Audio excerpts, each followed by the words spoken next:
Welcome everyone. Condensed matter physics के इस lecture में हम एक्सरे डिफ्रैक्शन और एटॉमिक स्कैटरिंग फैक्टर के बारे में जानेंगे। एक्सरे एक इलेक्ट्रोमैग्नेटिक वेव है जिसकी वेवलेंथ एंगस्ट्रॉम ऑर्डर की होती है। जब यह वेव किसी एटॉमिक इलेक्ट्रॉन पर इंसिडेंट होती है तो यह इलेक्ट्रॉन इस वेव को एब्जॉर्ब कर वाइब्रेट करने लगती है। जैसा कि हम जानते हैं कि इलेक्ट्रॉन चार्ज्ड पार्टिकल हैं और एक चार्ज्ड पार्टिकल वाइब्रेट करते हुए इलेक्ट्रोमैग्नेटिक रेडिएशन एमिट करता है। यह इलेक्ट्रॉन भी प्राइमरी सोर्स से आ रही एक्सरे को एब्जॉर्ब कर वाइब्रेट करते हुए उसे वापस एमिट करता है। लेकिन इस एमिटेड रेडिएशन का सोर्स यह इलेक्ट्रॉन है। इसे सेकेंडरी सोर्स कहते हैं और यह phenomena scattering of X-ray by atomic electron कहलाती है। यह एक्सरे स्कैटरिंग की इनसाइड स्टोरी है। अगर ओवरऑल देखें तो ऐसा लगता है कि एक्सरे एटम पर इंसिडेंट होती है और रिफ्लेक्ट होकर वापस चली जाती है।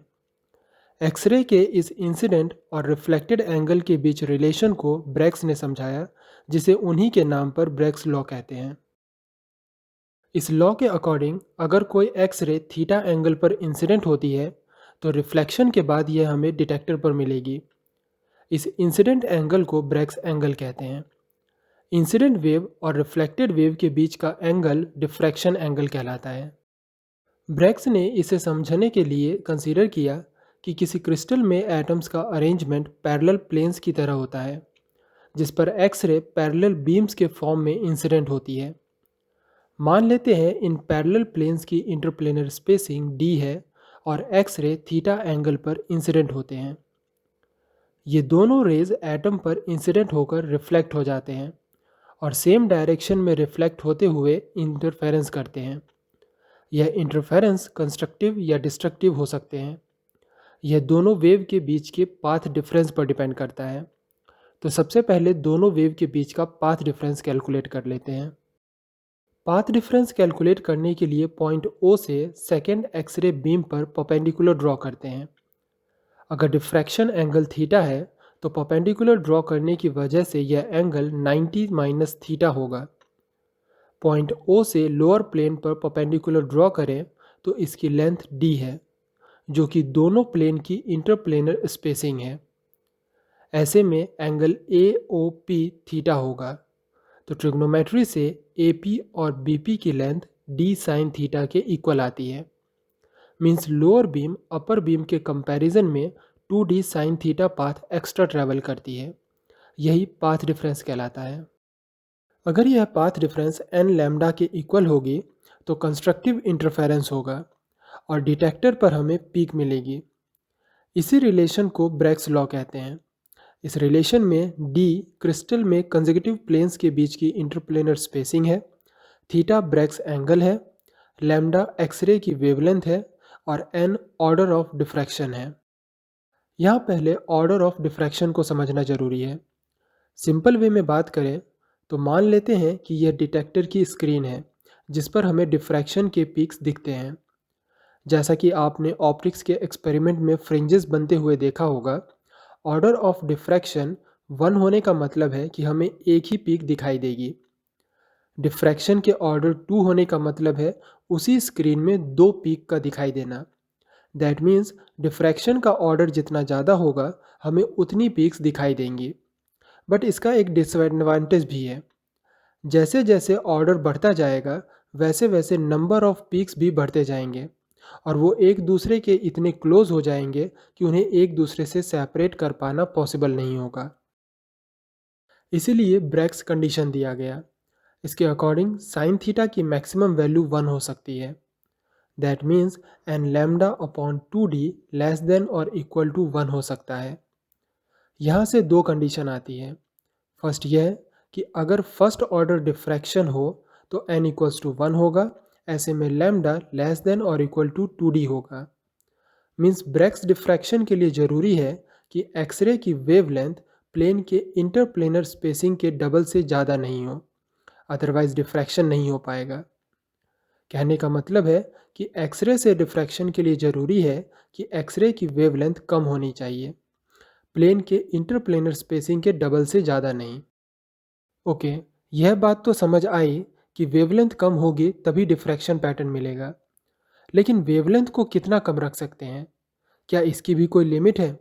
बिल्कुल है। यही सेकेंड कंडीशन है। 2d upon lambda less than और इक्वल टू n है। जब लैम्डा इक्वल्स टू 2d होगा तो हमें फर्स्ट ऑर्डर डिफ्रैक्शन मिलेगा, मीन्स एक सिंगल पीक। जब लैम्डा कम होकर हाफ हो जाए तो दो डिफ्रैक्शन पीक मिलेंगे। कहने का मतलब है कि लैम्डा जितना कम होता जाएगा हमें उतने डिफ्रैक्शन पीक मिलते जाएंगे और यही प्रॉब्लम क्रिएट करेगा। हमने जाना कि डिफ्रैक्शन पीक के यानी ऑर्डर ऑफ डिफ्रैक्शन के बढ़ने का मतलब है कि पीक्स एक स्मॉल एरिया में ही कंप्रेस होती रहे, जिसे एक कंडीशन ऐसी आती है कि इन पीक्स को एक दूसरे से सेपरेट नहीं किया जा सकता। ऐसे डिफ्रैक्शन पैटर्न का भी कोई बेनिफिट नहीं है, इसलिए एक्सरे डिफ्रैक्शन में वेवलेंथ इंटरप्लेनर स्पेसिंग के डबल से कम होनी चाहिए, लेकिन इतनी भी नहीं कि हम पीक्स के बीच सेपरेशन ही ना कर पाएँ। यहाँ एक बात का और ध्यान रखें कि ब्रेग्स डिफ्रैक्शन का यह रिलेशन तभी एप्लीकेबल है जब एक्स रेज दो कंसेक्यूटिव प्लेन से रिफ्लेक्ट हो रही हो। अगर एक्स रे फर्स्ट और थर्ड प्लेन से रिफ्लेक्ट होती है तो ऐसे में इन दोनों प्लेन के बीच की स्पेसिंग डबल हो जाएगी, जिससे ब्रेग्स डिफ्रैक्शन के रिलेशन में भी चेंज आएगा। ब्रेग्स डिफ्रैक्शन के इस रिलेशन में डी प्लेन के बीच की इंटरप्लेनर स्पेसिंग है।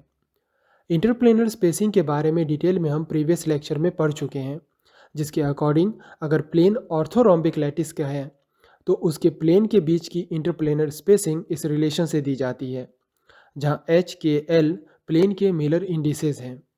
इसे रिलेशन में सब्स्टिट्यूट करें तो हमें ब्रेग्स डिफ्रैक्शन का यह रिलेशन मिलता है। अगर इस रिलेशन को किसी क्यूबिक लैटिस के लिए लिखें तो एक क्यूबिक लैटिस में सभी एक्सेस सेम होते हैं, means sine square theta equal होगा इस वैल्यू के। यहाँ से हम डिफ्रैक्शन पैटर्न के बारे में कुछ प्रेडिक्शंस कर सकते हैं। एक्सरे का डिफ्रैक्शन की इंटेंसिटी और 2 थीटा एंगल के बीच ड्रॉ किया जाता है।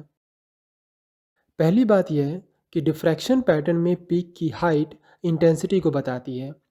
इंटेंसिटी जितनी ज़्यादा होगी पीक की हाइट उतनी ज़्यादा होगी।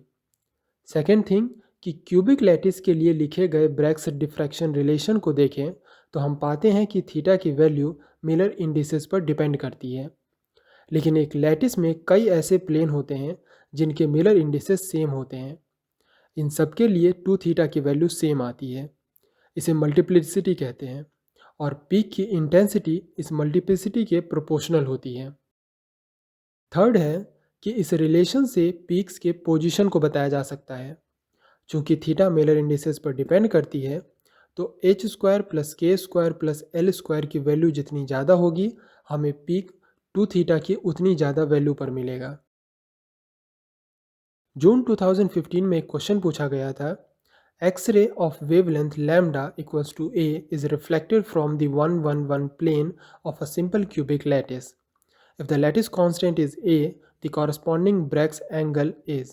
Bragg's relation से sin थीटा इक्वल होता है लैम्डा अपॉन 2d के, जहाँ d प्लेन की इंटरप्लेनर स्पेसिंग है। क्यूबिक लैटिस के 111 प्लेन की बात करें तो यह इंटरप्लेनर स्पेसिंग a/√3 आती है। इन वैल्यूज़ को रिलेशन में सब्स्टिट्यूट कर सॉल्व करने पर ब्रैग्स एंगल π/3 आता है। अब बात करते हैं एटॉमिक स्कैटरिंग फैक्टर की। इसके अकॉर्डिंग डिफ्रैक्टेड एक्सरे बीम की इंटेंसिटी यूनिट सेल में ईच एटम के पोजीशन पर डिपेंड करती है। इसे समझने के लिए हमें वापस से एक यूनिट सेल में एक्सरे डिफ्रैक्शन को समझना होगा।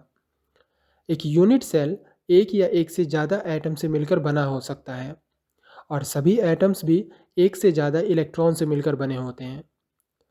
जब कोई एक्सरे की बीम किसी एटम पर इंसिडेंट होती है तो वह उस एटम के इलेक्ट्रॉन के साथ इंट्रैक्शन कर रिफ्लेक्ट हो जाती है, जैसा कि हम ऑलरेडी डिस्कस कर चुके हैं। यहाँ इंटरेस्टिंग बात यह है कि एक एक्सरे की बीम में नंबर ऑफ पैरेलल बीम्स होंगी और ये सभी बीम्स एटम के अलग अलग इलेक्ट्रॉन से इंट्रैक्शन कर डिफ्रैक्ट होंगे। ऐसे में एक्सरे एक ही एटम के अलग अलग इलेक्ट्रॉन से स्कैटर्ड होंगे। इस टोटल स्कैटरिंग में एक अकेले इलेक्ट्रॉन की वजह से स्कैटरिंग का रेशो एटॉमिक स्कैटरिंग फैक्टर कहलाता है, जिसे स्मॉल f से डिनोट करते हैं। यह पूरी तरह एटम में इलेक्ट्रॉन की पोजीशन पर डिपेंड करता है। यह फैक्टर बताता है कि टोटल स्कैटरिंग का कितना पोर्शन एक इलेक्ट्रॉन की वजह से हुआ है। बट जैसा कि हमने कहा कि एक यूनिट सेल में एक से ज़्यादा एटम्स होंगे, जिस तरह एक ही एटम में अलग अलग इलेक्ट्रॉन से एक्सरे की स्कैटरिंग होती है, उसी तरह एक यूनिट सेल में अलग अलग एटम से भी स्कैटरिंग होगी। इन सभी एटम से एक्सरे स्कैटरिंग का समेशन यानी एटॉमिक स्कैटरिंग फैक्टर का समेशन ही ज्योमेट्रिकल स्कैटरिंग फैक्टर कहलाता है। इसे कैपिटल F से डिनोट करते हैं। जहाँ एटॉमिक स्कैटरिंग फैक्टर इलेक्ट्रॉन की पोजीशन पर डिपेंड करता है, वहीं ज्योमेट्रिकल स्कैटरिंग फैक्टर एटम की पोजीशन पर। इन दोनों स्कैटरिंग फैक्टर के बीच के रिलेशन को इस इक्वेशन से दिया जाता है, जहाँ x, y, g unit cell में एटम की पोजीशन और h, k, l उस प्लेन के मिलर इंडिसेस हैं जिसमें एटम मौजूद हैं। इस ज्योमेट्रिकल स्कैटरिंग फैक्टर के मोड का स्क्वायर ही डिफ्रैक्टेड एक्सरे की इंटेंसिटी बताती है। अगर मोड स्क्वायर नॉन जीरो आता है तो हमें डिफ्रैक्शन पीक ऑब्जर्व होगी, अदरवाइज नहीं। इसे अलग अलग लैटिस के लिए समझते हैं। सबसे पहले बात करते हैं सिंपल क्यूबिक की। जैसा कि सिंपल क्यूबिक के बारे में हम ऑलरेडी पढ़ चुके हैं कि सिंपल क्यूबिक में टोटल नंबर ऑफ एटम्स का कंट्रीब्यूशन 1 और एटम्स के पोजीशन कोऑर्डिनेट NLM होते हैं। अगर एटम को ओरिजिन पर माने तो इसके कोऑर्डिनेट 0 0 0 होंगे। नाउ इन वैल्यूज़ को रिलेशन में सब्सटीट्यूट करें तो हमें ज्योमेट्रिकल स्कैटरिंग फैक्टर F मिलता है, मीन्स नॉन जीरो। इसका मतलब एटम किसी भी मिलर इंडिसेस वाले प्लेन पर हो, सिंपल क्यूबिक लैटिस के लिए डिफ्रैक्शन पीक हमेशा मिलेगी। सिंपल क्यूबिक में यह H के L के किसी भी कॉम्बिनेशन पर पीक देता है। अब बात करते हैं BCC की। BCC में टोटल नंबर ऑफ एटम्स का कंट्रीब्यूशन 2 होता है और उनके कोऑर्डिनेट्स इस तरह दिए जाते हैं। इसमें से एक कोऑर्डिनेट कॉर्नर एटम का और दूसरा सेंटर एटम का है। अगर कॉर्नर एटम को ओरिजिन पर माने तो सेंटर एटम के कोऑर्डिनेट्स 1/2, 1/2, 1/2 होंगे। इन वैल्यूज़ को रिलेशन में सब्सटीट्यूट कर सॉल्व करने पर ज्योमेट्रिकल स्कैटरिंग फैक्टर का हमें यह रिलेशन मिलता है। अगर h plus k plus l even हो तो एक्सपोनेंशियल टर्म की वैल्यू +1 होगी, जिसे ज्योमेट्रिकल स्कैटरिंग फैक्टर 2f के इक्वल आती है, यानी नॉन जीरो। लेकिन अगर h plus k plus l odd होगी तो एक्सपोनेंशियल टर्म की वैल्यू -1 आती है, जिससे ज्योमेट्रिकल स्कैटरिंग फैक्टर 0 हो जाती है। कहने का मतलब है कि BCC लैटिस में हमें डिफ्रैक्शन पीक तभी मिलेगी जब प्लेन के मिलर इंडिसेस के सम इवन हो। अब बात करते हैं FCC लैटिस की।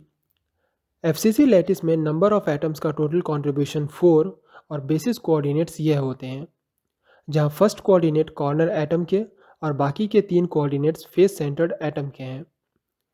अगर कॉर्नर एटम को ओरिजिन पर माने तो फेस सेंटर्ड एटम्स के कोऑर्डिनेट्स 1/2, 1/2, 0, 1/2, 0, 1/2 और 0, 1/2, 1/2 होंगे। इन वैल्यूज़ को रिलेशन में सब्सटीट्यूट कर सॉल्व करने पर हमें ज्योमेट्रिकल स्कैटरिंग फैक्टर का यह रिलेशन मिलता है। अगर मिलर इंडिसेस H, K और L तीनों इवन हो तो इनके किन्हीं भी दो का कॉम्बिनेशन भी इवन ही होगा, जिससे ज्योमेट्रिकल स्कैटरिंग फैक्टर 4f आता है, मीन्स नॉन जीरो। इसी तरह अगर H, K और L तीनों ऑड हों तो भी किन्हीं दो का कॉम्बिनेशन इवन ही आएगा। अगेन हमें ज्योमेट्रिकल स्कैटरिंग फैक्टर 4f मिलेगा। लेकिन H, K और L मिक्स्ड हैं, मीन्स कोई इवन और कोई ऑड हो, तो ऐसे में ज्योमेट्रिकल स्कैटरिंग फैक्टर 0 आती है। कहने का मतलब है कि FCC में केवल उन्हीं लैटिस प्लेन के लिए पीक ऑब्जर्व होती है जिनके मिलर इंडिसेस के सभी इंडिसेस या तो इवन हो या ऑड, मिक्स नहीं। इन तीनों लैटिसेस के लिए मिले ज्योमेट्रिकल स्कैटरिंग फैक्टर के रिजल्ट्स को समराइज करें तो यह सिलेक्शन रूल कहलाता है, जो बताता है कि H के L की किस वैल्यू के लिए हमें डिफ्रैक्शन पीक मिलेगी और किसके लिए नहीं। इसके अकॉर्डिंग सिंपल क्यूबिक में H के L के सभी कॉम्बिनेशंस अलाउड हैं, मीन्स H के L के सभी कॉम्बिनेशंस डिफ्रैक्शन पीक देते हैं। वहीं BCC में H के L के केवल वही वैल्यूज़ अलाउड हैं जिनका सम इवन हो, बाकी सभी के लिए पीक इंटेंसिटी 0 आती है। FCC लैटिस में HKL की केवल अनमिक्स्ड वैल्यूज़ ही अलाउड हैं, मीन्स या तो तीनों इंडिसेस इवन हो या तीनों ऑड हो। इन सिलेक्शन रूल्स के बेसिस पर अगर मिलर इंडिसेस के अलग अलग वैल्यूज़ के लिए तीनों लैटिसेस में डिफ्रैक्शन को चेक करें तो HKL का फर्स्ट कॉम्बिनेशन 100 होगा। जैसा कि हमने जाना कि सिंपल क्यूबिक में HKL की सभी वैल्यूज़ अलाउड हैं, जबकि BCC में यह वैल्यूज़ अलाउड नहीं होंगे क्योंकि इन तीनों का सम इवन नहीं है। FCC में भी यह अलाउड नहीं होगी क्योंकि H ऑड है जबकि K और L इवन है। HKL का नेक्स्ट कॉम्बिनेशन होगा 110। यह कॉम्बिनेशन सिंपल क्यूबिक और BCC दोनों में अलाउड है जबकि FCC में ये नहीं। इसी तरह हम HKL के अलग अलग कॉम्बिनेशंस को चेक कर सकते हैं। यह ध्यान रखें कि H² + K² + L² = 7 पॉसिबल नहीं है क्योंकि HKL का कोई भी कॉम्बिनेशन यह वैल्यू नहीं देता। जून 2018 में एक क्वेश्चन पूछा गया था, sodium chloride crystal is a FCC lattice, a basis consisting of sodium and chloride ions separated by half the body diagonal of a unit cube. Which of the planes corresponding to the Miller indices given below will not give rise to the Bragg diffraction of X-rays? Question में यह पूछा गया है कि Miller indices के किस combination के लिए हमें डिफ्रैक्शन नहीं मिलेगा। जैसा कि हमने पढ़ा है कि FCC में मिलर इंडिसेस की केवल वही वैल्यूज़ अलाउड हैं जो अनमिक्स्ड हो। ऐसे में केवल ऑप्शन 3 ही ऐसा है जिसमें मिलर इंडिसेस मिक्स्ड फॉर्म में है। H और K इवन वैल्यूज़ हैं जबकि L ऑड है। मिलर इंडिसेस के इस कॉम्बिनेशन के लिए हमें डिफ्रैक्शन नहीं मिलेगा। गेट 2010 में एक क्वेश्चन पूछा गया था, consider X-ray diffraction from a crystal with a FCC lattice. The lattice plane for which there is no diffraction peak is. यह भी प्रीवियस क्वेश्चन की तरह ही है। चारों ऑप्शन में से केवल ऑप्शन 1 ही है जिसमें अनमिक्स्ड मिलर इंडिसेस हैं। इस कॉम्बिनेशन के लिए हमें कोई डिफ्रैक्शन पीक नहीं मिलेगी। अब बात करते हैं डायमंड लैटिस की। तो डायमंड एक नॉन ब्रावियस लैटिस है जिसे ब्रावियस लैटिस बनाने के लिए माना जाता है कि यह दो अलग अलग तरह के कार्बन एटम से मिलकर बना है जिनके कोऑर्डिनेट्स यह होते हैं। इन वैल्यूज़ को रिलेशन में सब्सटीट्यूट करने पर डायमंड के लिए ज्योमेट्रिकल स्कैटरिंग फैक्टर यह आता है।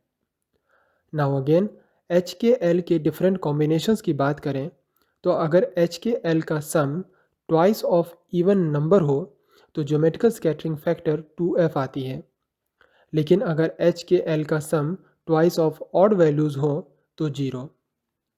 इसी तरह अगर तीनों के सम ऑड हो तो यह फैक्टर एक कॉम्प्लेक्स नंबर देता है। ब्रैग्स डिफ्रैक्शन के रिलेशन से हम जानते हैं कि साइन स्क्वायर थीटा प्रोपोर्शनल होता है H² + K² + L² के। मीन्स किन्हीं दो प्लेन के लिए साइन स्क्वायर थीटा का रेशो उन प्लेन्स के लिए H² + K² + L² के रेशो के प्रोपोर्शनल होगा। सिंपल क्यूबिक की बात करें तो इस चार्ट में हमने देखा कि सिंपल क्यूबिक में H² + K² + L² के सभी वैल्यूज़ डिफ्रैक्शन पीक देते हैं। मीन्स इनका रेशो 1:2:3:4 है। लेकिन BCC में H² + K² + L² की 2, 4, 6, 8, 10 वैल्यूज़ ही डिफ्रैक्शन पीक देती हैं। यहाँ भी इनका रेशो 1:2:3:4:5 है, जबकि FCC में यह 3:4:8:11 और डायमंड में 3:8:11:16:19 आता है। In a power diffraction experiment using copper radiation of wavelength 1.54 angstrom, the first 5 lines are observed from a monoatomic crystal for which sin squared theta are given. Determine the crystal structure. Question में first 5 lines के लिए sine square theta की values given है। इसे ध्यान से देखें तो थर्ड वैल्यू सेकेंड वैल्यू के लगभग डबल है, जबकि फर्स्ट वैल्यू सेकेंड वैल्यूज़ के हाफ से ज़्यादा है। ऐसा कॉम्बिनेशन FCC में पाया जाता है जिसमें साइन स्क्वायर थीटा का रेशो 3:4:8:11 होता है। थर्ड वैल्यू सेकेंड वैल्यू की डबल है, जबकि फर्स्ट वैल्यू सेकेंड वैल्यू के हाफ से ज़्यादा। मीन्स यह स्ट्रक्चर एक FCC लैटिस की है।